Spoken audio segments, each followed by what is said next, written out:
Hello, അപ്പോൾ ഇതൊരു കുട്ടി ഗെറ്റ് റെഡി വിത്ത് മീ ആണ് കേട്ടോ. അപ്പോൾ ഫസ്റ്റ് മോയ്സ്ചറൈസർ അപ്ലൈ ചെയ്തിട്ടുണ്ട് നന്നായിട്ട്. ഞാൻ ഇടുന്നത് അലോവേറ ജെല്ലാണ് കേട്ടോ. അപ്പോൾ ഫേസിലും നെക്കിലൊക്കെ നന്നായിട്ട് അപ്ലൈ ചെയ്യുന്നുണ്ട്. അപ്പോൾ ബ്രാൻഡൊന്നും പറയുന്നില്ല, ജസ്റ്റ് പ്രൊഡക്ട്സ് ഇട്ടിട്ട് പോകുന്നതേ ഉള്ളൂ. അത് തന്നെ ഇടാൻ വേണ്ടി പോകുന്ന ലിപ് ബാമാണ്, ടിൻറ്റഡ് ലിപ് ബാമാണ്. ഇതൊരു പിങ്ക് കളറാണിത്. അത് ഇട്ട് അപ്ലൈ ചെയ്തു. ദെൻ സെറം ക്രീം ഇട്ടു. ക്രീം ഫോമായിട്ടുള്ള സെറാണ്, അത് നന്നായിട്ട് അപ്ലൈ ചെയ്തിട്ടുണ്ട്. ഇതിടുമ്പോൾ ഇച്ചിരി ഓയിൽ വെക്കുന്നുണ്ട് സ്കിൻ, പക്ഷെ കുഴപ്പമില്ല.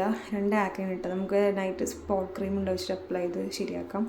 ഇത് സൺസ്ക്രീൻ ഇട്ടു. ആക്ച്വലി വൈകുന്നേരം പുറത്തുനിന്ന്, ബട്ട് സ്റ്റിൽ സൺസ്ക്രീൻ ഇടുന്നുണ്ട്. ഇടുമ്പോൾ കുറച്ച് വൈറ്റ് കാസ്റ്റ് ഫീൽ ചെയ്യുന്നുണ്ട്, പക്ഷെ കുറച്ചും ഇതിന് ഓക്കെ. ഫേസിലും നെക്കിലും നന്നായിട്ട് ഇടുന്നുണ്ട്. ദെൻ അടുത്തിന് ഇടാൻ വേണ്ടി പോകുന്നത് കൺസീലറാണ്. അപ്പോൾ കണ്ണിൻ്റെ താഴത്തും മുകളിലൊക്കെ ഇടുന്നുണ്ട് ഞാൻ. കുറച്ചൊരു ഡാർക്ക് സർക്കിൾസ് ഉണ്ട്, അപ്പോൾ ജസ്റ്റ് ഒന്ന് ഈവണാക്കാൻ വേണ്ടിയിട്ടൊന്ന് ഇടുന്നതായിട്ടോട് മാത്രമേ ഇട്ടിട്ടുള്ളൂ. ദെൻ നമുക്കിനൊരു പൗഡർ ഇട്ടിട്ടൊന്ന് സെറ്റ് ചെയ്യണം. അപ്പോൾ ഞാൻ കോമ്പാക്ട് പൗഡർ എടുത്തിട്ട് ഒന്ന് ജസ്റ്റ് ഓവറോൾ ഒന്ന് സെറ്റ് ചെയ്യണം കേട്ടോ. അപ്പോൾ ബേസ് മേക്കപ്പ് ഇത്രേ ചെയ്യുന്നുള്ളൂ. ദെൻ ഇതാണ്, ഇങ്ങനെ ഇരിക്കും.